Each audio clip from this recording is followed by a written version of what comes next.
Figma just introduced a brand new feature that simulates Apple's liquid glass effect. In this video, we're going to try it out and see how it works. First things first, open Figma and create a frame. Click the frame icon and draw a shape. With your frame selected, go to Effects and click on the plus button. Then choose the glass effect from this list. Now when you move this frame over other elements, you'll notice it creates that glassy look. I'm going to give this shape rounded corners by using this slider. Click on this icon next to the glass effect to open the customization panel. Here are the things you can adjust. The refraction, which changes how much the content underneath gets distorted. The depth, which gives the illusion of thickness or a 3D curvature. Then the dispersion adds those colorful, chromatic edges, like a real piece of glass. The frost pretty much blurs what's in the background. You can also adjust the light direction and its intensity. Let me zoom in so you can better see how the light direction affects the surface. Now you can see how rotating the light gets different results.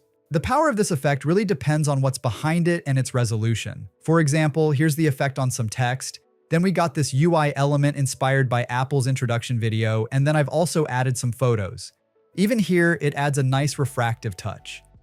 I also added a portrait photo, and you can see that if you make the frame smaller, the distortion gets more intense. Now what happens if you want to use this in Photoshop? I'll show you how to do that. First, fully customize the glass effect in Figma because you won't have these controls in Photoshop. Then select both the glass frame and the background you want to include. Right-click and choose Copy as PNG. In Photoshop, in your new document, use Command or Control+V to paste it. If your selection is too large, you might get a clipboard error. If that happens, just scale it down in Figma and try copying again.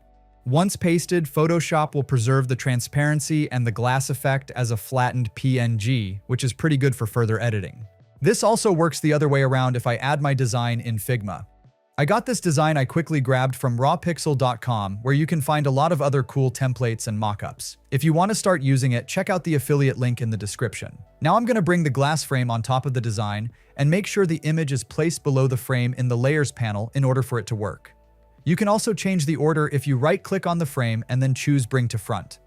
Then by holding Option or Alt and dragging the frame, you can create a few copies to make your designs more interesting.